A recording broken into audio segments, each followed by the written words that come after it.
Hello, and welcome to the Future Christian Podcast, your source for insights and ideas into what it means to live as a follower of Jesus in the 21st century. At the Future Christian Podcast, we talk to pastors, authors, and other faith leaders for helpful advice and practical wisdom to help you and your community of faith walk boldly into the future. Here's your host, Lauren Richmond Jr.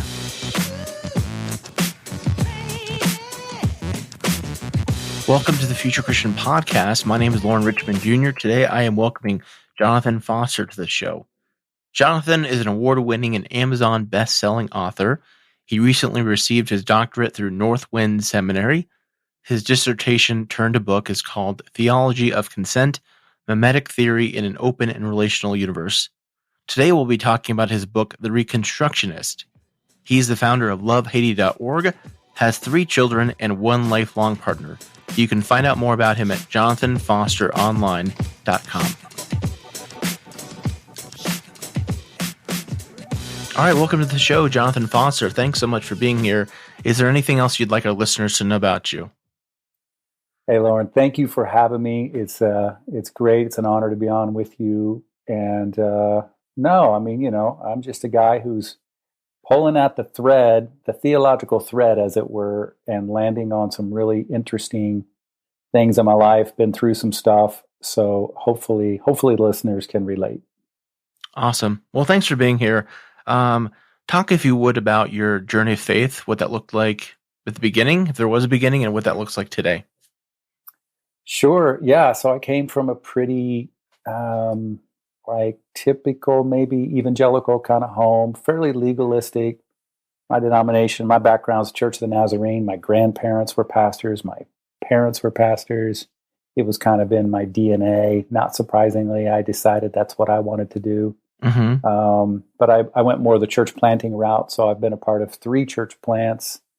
And for the most part, that's been really meaningful. I was just thinking, just yesterday, I was having this conversation, thinking through, gosh, it's crazy how many more meaningful moments I've had with people who are new to the faith versus people who have been in the faith for a long time. It seems like that long-term thing really makes some people not too much fun to be around. So anyhow, church planting was cool.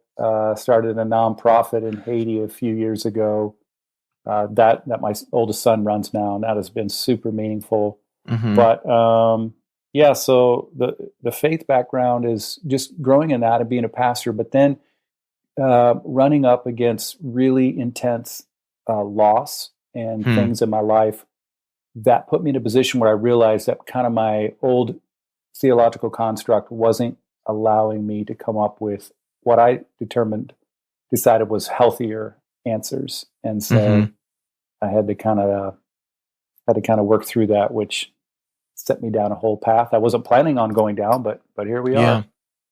Yeah. Well, I appreciate you sharing that. I'm just thinking as we were talking before we started recording about Thomas J. Ord, who we both know. I think his book that I think deals with the topic of theodicy is what God can't, right? Yeah, that's his probably most well-known one. Yeah. I really wrestled with the topic of theodicy through the what is it, When Bad Things Happen to Good People book. That's such a profound.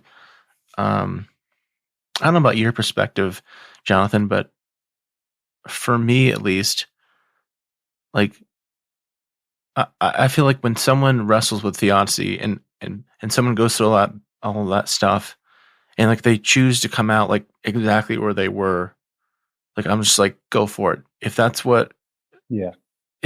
like what's meaningful for you when you process all your grief and trauma. Like I think of like several years ago, I saw Stephen Chris Chapman in concert, and this was like not too long after that tragic death of his, I think it was his daughter, and I can't remember. And he just shared briefly like about going through that process and just choosing to like say, I'm still going to trust that everything. And I just was like, Stephen, I support you. Like I don't believe the same exact way, but I'm 100% behind you. If that's what's meaningful for you in your life, like I support you in that. Not that we had a personal conversation, but that was kind of my imagined conversation. Yeah, I relate to that. Like my wife and I frequently say something like, the stuff works until it doesn't work. And then when it doesn't work, that's a really interesting question. Like, as a human being, will you figure out kind of new ways? Will you navigate, negotiate, and change? I don't think there's anything wrong with changing. I think it was Howard Thurman who said, to change is to live, to change often is to live well. And I think there's some truth to that because, nothing really ever stays the same. Yeah. But to your point, yes, I recognize all of us are just we're trying to create meaning out of all the absurdity of life. And if you've got something that works for you, I'm more power to you. I mean, as long as it's not disrespectful to others and denigrating to others, which unfortunately sometimes it gets that way. But by and large, go for it. Yeah. What is a spiritual practice that you find meaningful or has supported you through these recent years? I think I have gravitated when we went through. So in 2015, like it's talked about in the book a little bit. I don't talk about it a ton in the book, but I definitely reference it. We lost our oldest daughter in a car wreck, so it was a sudden, intense change in our life. And so I really doubled down on a lot of disciplines at the time, including prayer. You might be familiar with Brian Zahn's prayer school. That I kind of was already concocting my own kind of discipline, and then I added some of that and really used that heavily. Use might not be the right word, but I interacted with that heavily for probably about 5, 6, 7 years, almost daily. And I found that to be incredibly helpful. Part of what he did and what I was doing right during that time was, was really falling in love more with like ancient prayers and trying to definitely do away with, thinking of prayer as getting God to do something, and rather more prayer as the thing that helps me be formed in the model of love.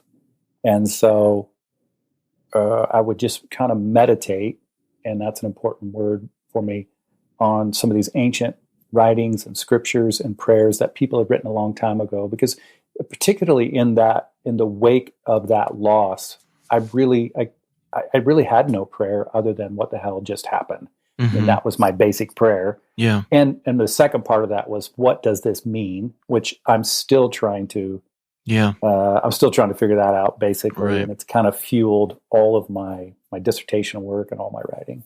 But I would say the prayer piece was super helpful, and it's turned. I mentioned meditation because now over the years it's turned into more of an interest in meditation. So it's gone slightly psychological, but I'm not even sure it's the best way to categorize it, because I don't think that means it's non-spiritual. It's just it's been more of an attunement of my emotional, psychological state in the presence, I think, of God. And I would add to that lots of hiking. I know you live in Colorado. I love Colorado. I'm out there as much as I can be. Getting to the mountains is a huge spiritual practice for me. Well, I appreciate you sharing that. I'll just say, like, as a parent, the loss of a child is unimaginable. So my heart just goes out to you and your family, even in the years since. And I pray that you've been able to find some measure of healing in that loss. Appreciate it. Yeah, it is unimaginable. It's crazy. Yeah. Let's talk about your book. So this is actually a book that you published, a couple years ago, right? Yeah. So actually it would have been a year ago, almost right now. So end of 21. Yeah. Okay. So it's not that old, but the book is The Reconstructionists. People, well, I don't do math, and this is like kind of mathy. People over text, mercy over sacrifice, and love over fear. But share, if you would, kind of like what inspired the book and how that came to be. Yeah. Well, I was on a journey, like we're all on a journey, and I was a pastor, and I was already kind of reinterpreting things maybe a little bit more progressively than my larger church family. but certainly after my daughter passed away, it was like high octane fuel to this whole thing that we often hear referenced now as deconstruction.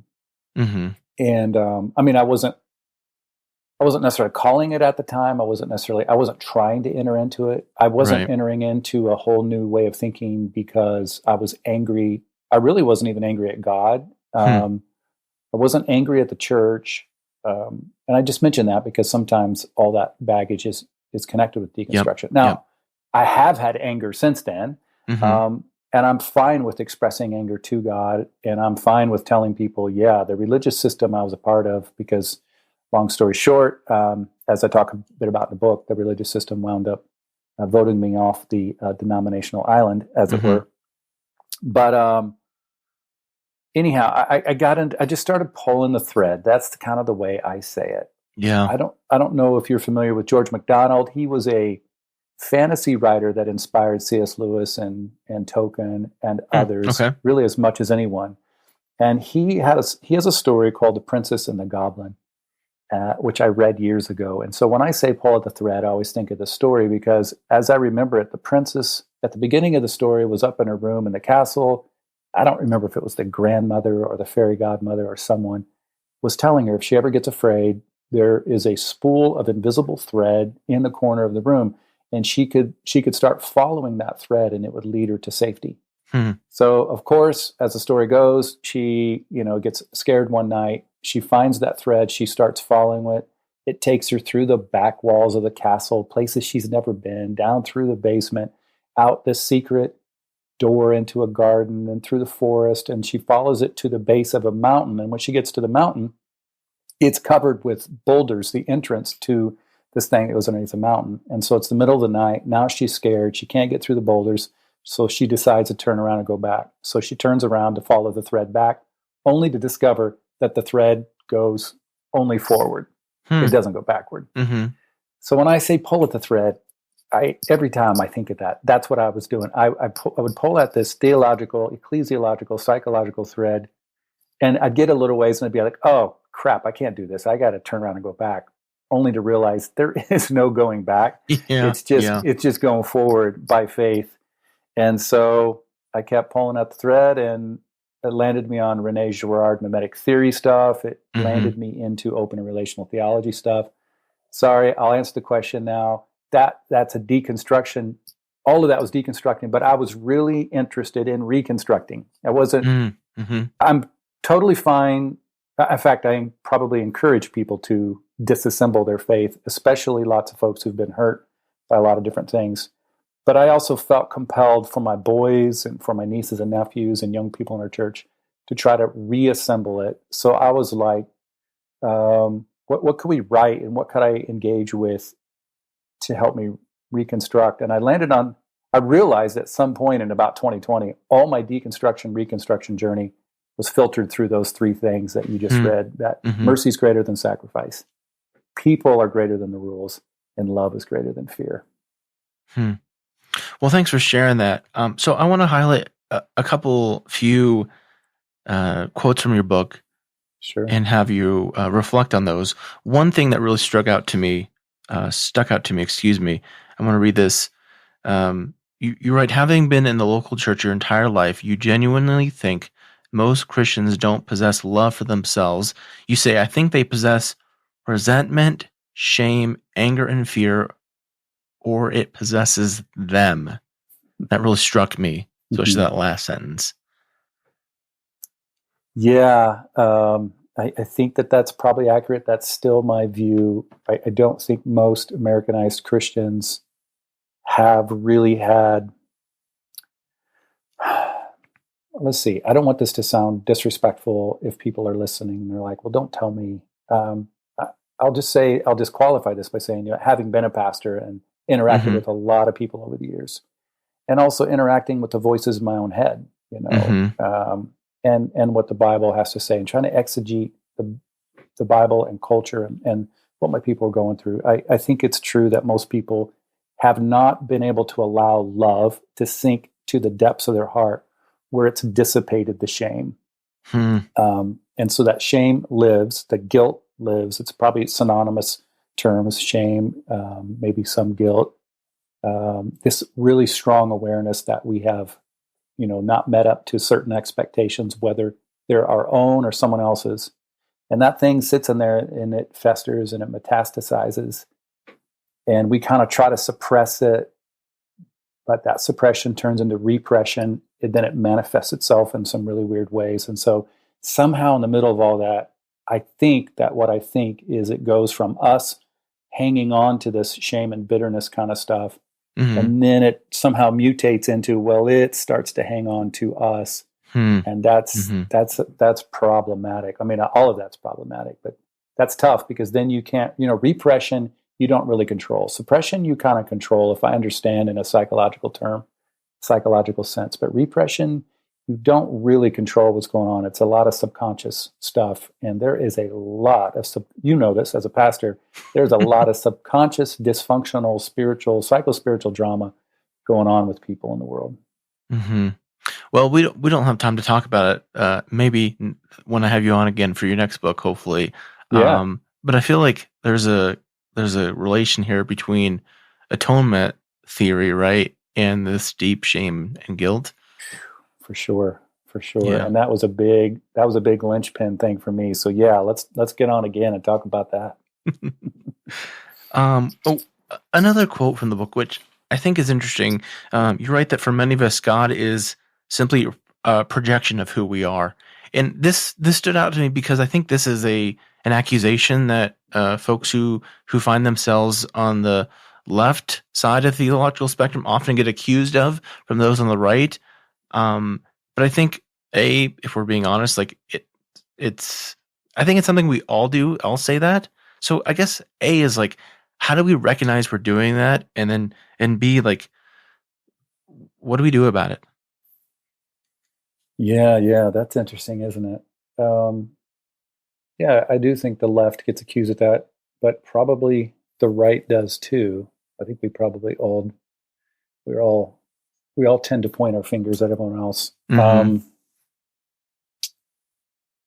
think self-awareness is huge. I really think that that's an important discipline and practice to participate in, to try to learn as much about ourselves so that we can give as much of ourselves away. That is a phrase, and I apologize, I don't know where this quote comes from, but what I'm thinking of when I say that is I grew up in a context, I'm probably a little bit older than you, but I grew up in a pretty conservative, legalistic context. Good home, by the way. My parents were great. Family was great, but there was just a lot of that baggage. And in that particular context, like back then, even going to a psychologist was not something anyone encouraged. And it was even said to me, if you see a therapist, basically psychology, the gospel is denying yourself and therapy is trying to get you to accept yourself. And I remember intuitively, I never liked that, but it took me a while to figure out, no, I think of what's good about counseling and therapy and then also self-awareness is this idea of, getting to know yourself so that you can then willingly lay yourself down and enter into, whatever love's inviting you to enter into. So the more you get to know yourself, the more you realize, oh my word, I project and potentially transfer, which is a very similar thing, psychologically project. I project all the time onto people, and why wouldn't I do that with God? And I think that we do, especially when we create God to be, your earlier question about shame. It's so much a part of who we are, and then so we project onto God, and we just assume then that God has to punish us and is angry with us, and that seems really strong. So I'm rambling a bit. How do we not do that? There's probably 100 different ways, but one is to get to know yourself. And I think that's a really honorable, good thing to do. Yeah. Thanks for sharing that. Something else that stood out to me from the book, you write that the cross has become an object of magic, symbolizing what Jesus did rather than the way. And I think of like, what's the word? Like a totem. Am I thinking the right word? The totem? Yeah. Yeah. Kind of like this Yeah. magical Yeah. symbol. Yeah. And I'm also reminded perhaps we could collaborate on this. Like many years ago in seminary, I wrote a paper on why the cross should stop being like a foundational symbol for Christianity. Yeah. Classic like seminary hot take paper, but share more about, how you think the cross as a symbol perhaps has I don't know, what would you say, lost its purpose, lost its true meaning? Yeah, I think what I was thinking when I was writing that was this idea that it's so easy to do, to gather on a Sunday morning and to sing about God and to worship God for what his son Jesus did on the cross, and to slowly, which I think this is what has happened, slowly over time allowed, layer after layer of somewhat magical, mythical thinking, like that event was this transactional event that changed everything. I do think it was an event that did something, but I don't think it was transactional, like Jesus had to do this to get God's attention. And so really well-intentioned Christians, because I think for the most part, that's what we have. We have well-intentioned people who gather and they want to worship that particular thing.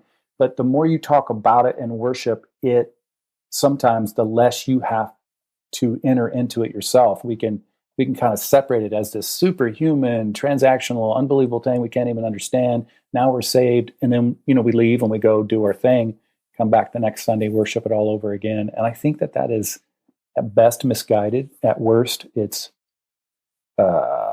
manipulative and completely wrong, because it doesn't really ask of us anything. It just tells us to worship something, and which is kind of good, but worship that doesn't lead to a life change, I think is pointless, and probably worse than pointless. Yeah, it is interesting, isn't it? Because, and I'm going to speak a bit broadly here of the quote unquote evangelical church scene, right? The worship experience, which is often just the music experience, really is contextual there. I guess most pastors would try to have some kind of relevant teaching that folks could apply elsewhere. But from my perspective, at least, that's, I think, one of the challenges of church, is how to get people to take their faith and implement it into the Monday through Saturday life. Yeah. You're a pastor, like, maybe I'm getting too practical here. Like, do we need to reimagine, re-envision, redo what the elements of the traditional Sunday morning worship experience are? What do you think? Hey, yeah, let's do that. Let's reimagine. Let's redo. Let's try some new stuff. I think that's what needs to happen. And let's try some new theological constructs that undergird all this new stuff. And absolutely, I think we should experiment. I think we should have a sense of playfulness with this. I know those are basically, those are terms that are antithetical to church in most respects. And I think we've just done ourselves a disservice, because the point I'm trying to make, and I think you're trying to make, is that this stuff has to kind of make sense in the real world. And far too often we create these spaces where we bring people in, they do a few things, and then they leave. And it doesn't affect them. I'm hesitating now because I just wanted to pause for a second and say that's not always the church's fault. That's not always the pastor's fault. Yeah. You're right. Amen to that. Yeah.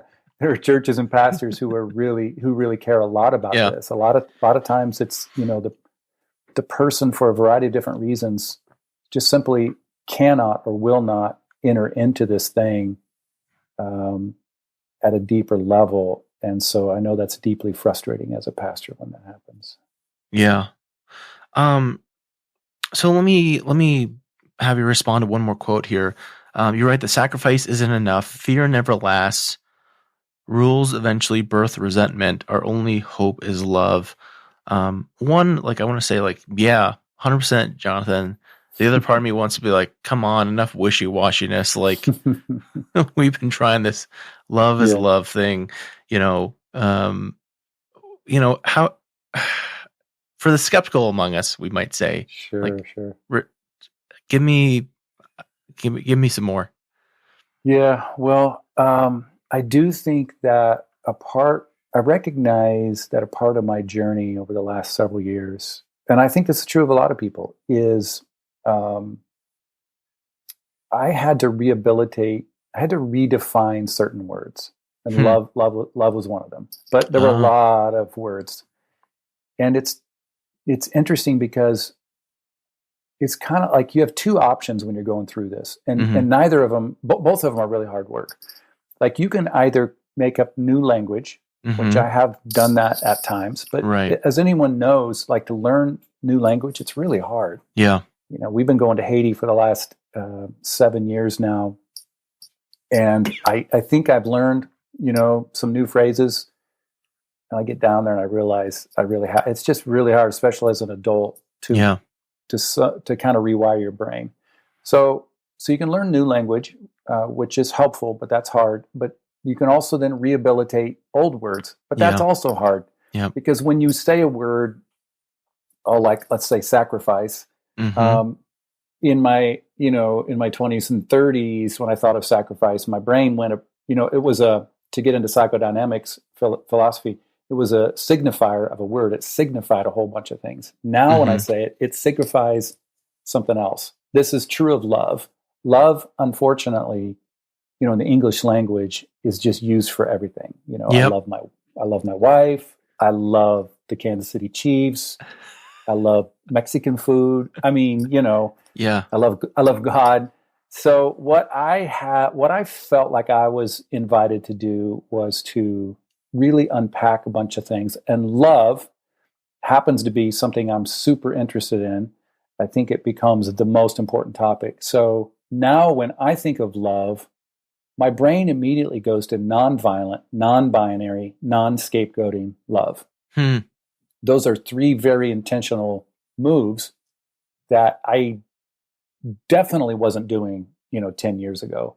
But now, because I've thought through and I've read and I've written about binary stuff and same with violence and definitely with scapegoating, because my dissertation wound up doing a ton of that stuff. That's just where my head goes. But it took me a while. It took me a while to get there.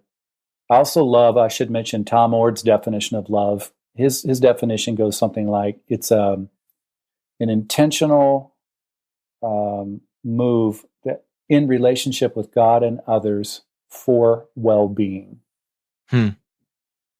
So, factoring in those things and factoring in non-binary, non-violent, non-scapegoating, all of a sudden you have a concept of love that is the furthest thing from wishy-washy. It is a challenging concept that I started to say requires. It invites me to work through what I think about power and controlling and how we use things, how things use us. It's a deeply complex, rich word. So that's kind of where I'm going, and I think you're right. If without having some of that understanding and idea, it can come across like a little bit anemic and thin. Well, I think this fits into the broader conversation we're having here and the theme of your book of Reconstructing.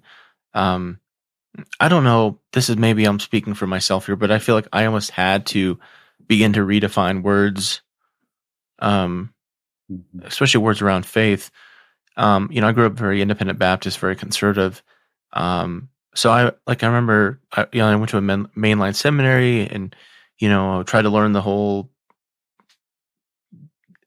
language, like, Holy One, for prayers, Holy One, and, one beyond our being, and all these kind of elaborate words for God and prayer just didn't have the same, they didn't mean the same thing to me. They just seemed not in line with my faith tradition. But also I still had all this kind of theological baggage and attachment to the word God or other faith words. So I really had to, in a way, redefine, and probably still am redefining and reconstructing those words in my head when I use those words. So I think it really fits here with your broader theme. Yeah, that's a great point, because all words, they constantly have to be redefined. This is actually the heart of deconstruction, if we wanted to talk about Jacques Derrida and where deconstruction came from.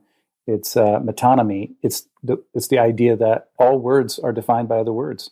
If you go to the dictionary and you look at a word, it'll send you to other words. And when you look up those words, you go to more words. The reality is it kind of never stops. And I think there's a lot of, what's the word? I started to say power. I don't know that that's the right word. But that there's a lot of grace. We will help ourselves if we just admit that, because a lot of folks want to shame people for deconstructing, when I think the truth is that's a whole piece of it, but it's not necessarily just to tear down. So I don't blame people who have been hurt and who just want to tear down. It's to redefine and reassemble and reconstruct. I think there's so much beauty in that. Yeah. So I'm a pastor, someone who loves the church, even though, I've dealt with a fair bit of junk from the church. But like you, I think like you at least, I'm very much on the reconstruction path and encourage that for people. So you have what I think is really helpful, I think at least, a path that I kind of want to talk through. And again, it's the broader theme of this book of love over fear, mercy over sacrifice, and people over text. And maybe let me respond to these, and I want to hear your feedback. But love over fear, again, growing up very conservative, fear was like the name of the game. Like we were taught to like live in fear of God, of our sin, of hell, of the rapture, of everything. So, when I said that thing about, is love that kind of wishy-washy thing, that's my subconscious, like passive, like, love isn't enough. It has to be fear. So talk through that, flipping that dynamic of why love needs to be greater than fear. Yeah, you're so right. Fear is almost the whole thing. I couldn't believe a few years ago, I'll try to make a long story short, but when I started to really highlight love and inclusivity over against fear and exclusivity, and it led me down this path of reconsidering LGBTQ human beings, and I realized that I had been scapegoating them probably, and that for sure my denomination had been. But I couldn't believe over the course of about 2 years, as I changed my posture and as I began to speak and preach and teach differently about it, how many people wanted to talk to me about hell. So, we'd go to coffee and, we'd be talking about LGBTQ matters. And then their next question was, well, do you not believe in hell? And I'm like, first of all, I don't know if I do or not. Let's define hell, talk about a word that needs to be redefined. Secondly, even if I did, or whatever I do, there's about 49 steps in between what you just said and hell. And what I realized after a while was how much fear motivated us, and how we were just conditioned, especially in religious circles, to think in terms of what we're going to lose rather than what we might gain. Yeah. That's just one tiny way that love refracts differently for me now than it used to. And I just kept thinking, fear is not a hard thing to do. Sometimes that's the way I think about it. I think, like, what's a harder way to go? Yeah. Love is a harder way to go. Oh, I bet that's the way that God goes then too, because God is love. And if it was easy, I mean, any old God could do that. I think the harder thing is to love in non-binary, non-violent, non-scapegoating ways, intentionally for, in relationship with others for their well-being. Fear just, I give fear its due. I'm thankful it can come along for the ride. It's helped me sometimes not to get hurt, but it doesn't get to call the shots anymore. I'm not afraid of God. I remember the first time I said that on a Sunday morning. Half the church gasped. Yeah. And internally, I kind of gasped. Right. But then I was like, as soon as I said it, I thought, no, that's true. I'm not afraid of God. I'm afraid of what some of you people are going to do to me now that I just admitted I'm not afraid of God. But I think love is stronger. Yeah. The next kind of marker along the path is mercy over sacrifice. And one of the things I appreciated in the book is you kind of, I think, if I remember correctly, you kind of acknowledge like there is this tension in the scriptures, in the Bible, about like what is the best way, mercy or sacrifice. So I appreciate you acknowledging that tension. But again, I'm thinking here. I think this again, like an example of like immigration or legal quote unquote immigration. I think there's this kind of like framework of like, well, we had this universal white which again, what sacrifice was there? But that's another conversation. Like, we had to suffer, we sacrificed, so they need to sacrifice too. And I think that plays into so much of our, broadly speaking, politic and attitude, at least amongst perhaps white Americans. Whereas having an attitude of mercy, boy, it just changes the dynamic, flips the script completely. Talk more about that different approach. These are such huge questions that, you can't even get to the bottom to in an episode or even a book. But I think you're so right. I think we are marked by sacrifice. I think we have an obsession with it, and it's closely related to fear. Mm-hmm. I think driven by our fear to make something of ourselves, we have created this narrative that the only way to get there is if we just, beat ourselves up. Mm-hmm. And if we can't beat ourselves up, we'll beat others up. I notice this all the time, like even watching a football game. You listen to the commentators and they will, which first of all, I don't begrudge anyone the idea that, hard work is important. Right. I mean, right. It is important. I mean, you work hard, I work hard. So that's not the deal. But I'm really aware now of how often you'll hear the announcers talk about this guy gets up at 6 a.m, or this guy gets up at 5 a.m. This guy sleeps at the facility. Mm-hmm. And then of course, when they win the championship, it's all supposed to be worth it. There's so many 1,000 sub stories that are going on with all of that. Work hard, but there are other things in life.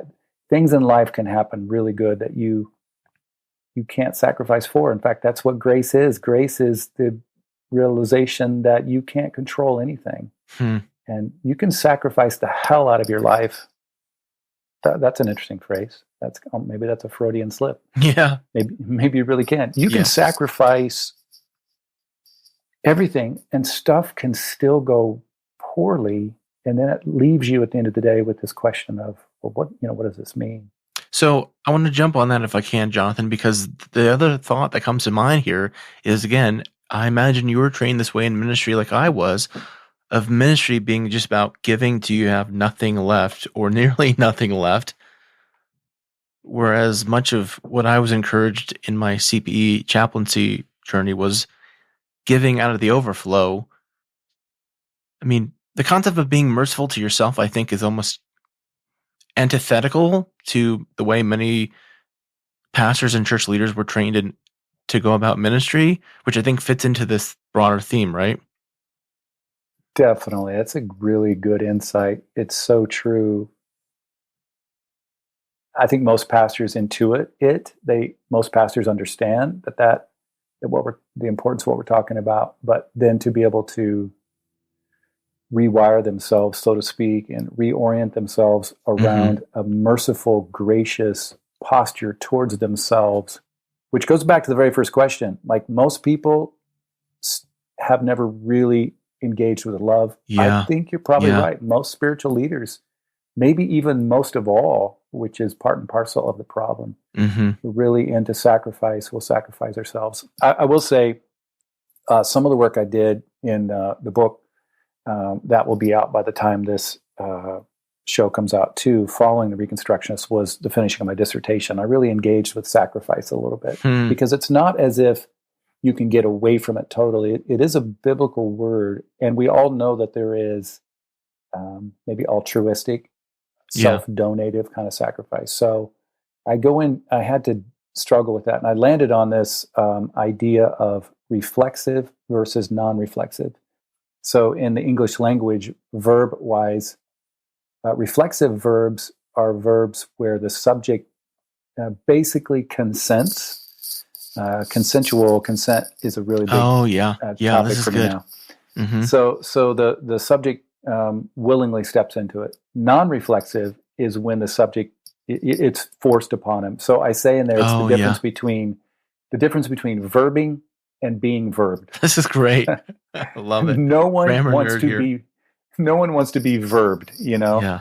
And I think all of this is also reflective of the way that Jesus operates in life. Yeah. You know, once you have the lens to see it, you realize he's not doing this stuff non-reflexively. He is intentionally, he says even, I can lay down my life and I have the power to pick it back up. Yeah. He intentionally enters into all this stuff. It's very complex, but I love that because it frees me from the idea that God needs me to sacrifice. I don't think God needs me to do anything. I think God is actually pretty happy with me. But there is something about the way the universe is threaded together where reflexive sacrifice seems to fuel a lot of stuff. It also reminds me of boundaries, which is a term that often gets talked about in my context. How that, you know, we all need to have boundaries. We can choose to cross those boundaries, you know, to sacrifice our own boundaries, but it has to be like, it's supposed to be our choice. Like if you have the boundary, Jonathan, I'm like, I'm not going to do podcasts at, you know, before whatever time this is on Thursday mornings, like that can be your boundary and I can ask you and you can say no. Or you can say yes, but that's your choice, not me saying, hey, Jonathan, we're going to do this podcast at this time on Thursday morning, right? Yes. I think it's so true. And the more we can empower people to think that way, I think the more we're doing the work of love. Okay, I got to ask you one more question here before we take a break. I know we're running a bit long on time here. So the last marker along this path, which again I think is kind of like whoa, but I think it is interesting. People over text, and again, my kind of like ingrained conservative Baptist in me is like, whoa, people over text. Whoa, slow down there. Talk me through that. Yeah, heretic. Right, and so all three of these things, just as a reminder, are things that I realized as all of my deconstruction, reconstruction journey was being filtered through those three things. Love is greater than fear, sacrifice is greater than mercy, and this people are greater than the text. And all of them are reflective of the way Jesus lived, which helps me. And when I thought about the way Jesus interacted with folks, of course, I realized there isn't one instance where he applies the rule of the text over against a person in a way that would, bind the person up, in a way that would be non-consensual to the person, that would cross their borders and boundaries.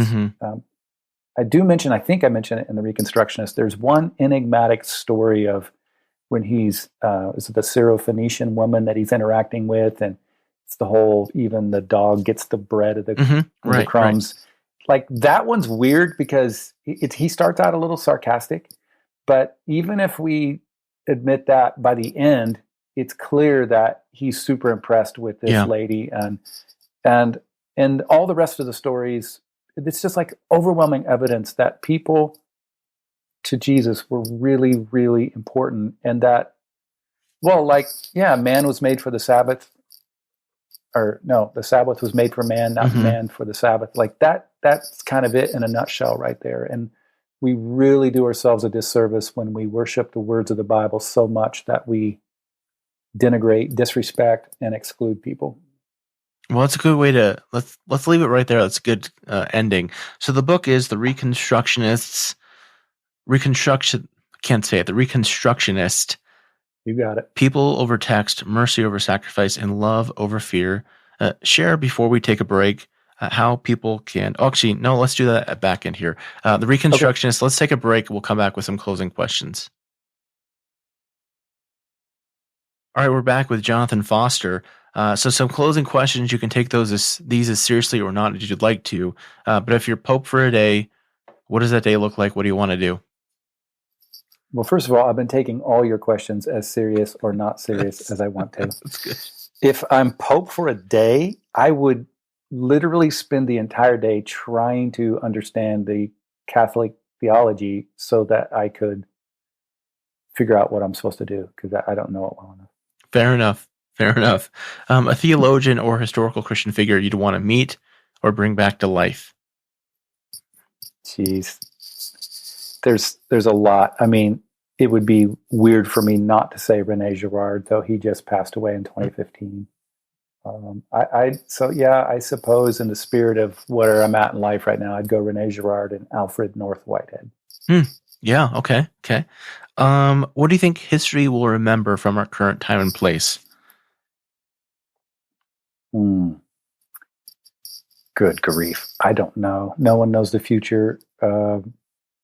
By the way, I don't even think God knows the exact future. Oh, hot take there. I know. Hot take. Exactly. I suppose where my brain goes is that this was a pivotal time and that this was the time. It'll probably be one of two things. Well, I've either learned how to give grace to ourselves and others so that we don't scapegoat and blow up the world, or it'll be the other part. That was another instance where humans couldn't give grace to themselves and they blew up the world. Well, I hope it's the former, not the latter. Me too. That is why you too probably. So I'm doing my work. Yeah, something hopeful. What do you hope for the future of Christianity? That we don't scapegoat and blow up the world. That's good. One in the same. All right, here we are. Where can people connect with you and talk about your book that you have coming out here real soon? Yeah, thank you. So we've been kind of talking around the book, The Reconstructionist.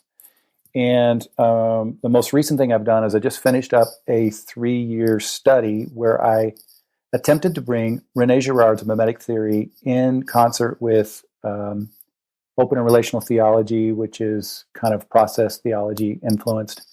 So that's been a super interesting journey. And that book's called Theology of Consent. You can find those books and other things that I've done at all fine digital retailers, the Amazons and the Kobos and the Apples, Barnes & Noble. But probably the easiest way to connect with me is to go to jonathanfosteronline.com. Great. Well, again, for our listeners, I highly recommend the book we talked about today, The Reconstructionist. I really enjoyed it. Encourage folks to check out that and then his forthcoming book here. But Jonathan, thanks so much for your time. Really appreciate the conversation. I always leave folks with a word of peace, so may God's peace be with you. Thank you. I accept that, and may you have peace as well. Thank you. Thanks for joining us on the Future Christian Podcast. To learn more about Lauren or the podcast, visit future-christian.com. One more thing before you go. Do us a favor and subscribe to the podcast. And if you're feeling especially generous, leave a review. It really helps us get the word out to more people about the podcast. The Future Christian Podcast is a production of Torn Curtain Arts and Resonate Media. Our episodes were mixed by Danny Burton, and the production support is provided by Paul Romig-Levitt. Thanks, and go in peace.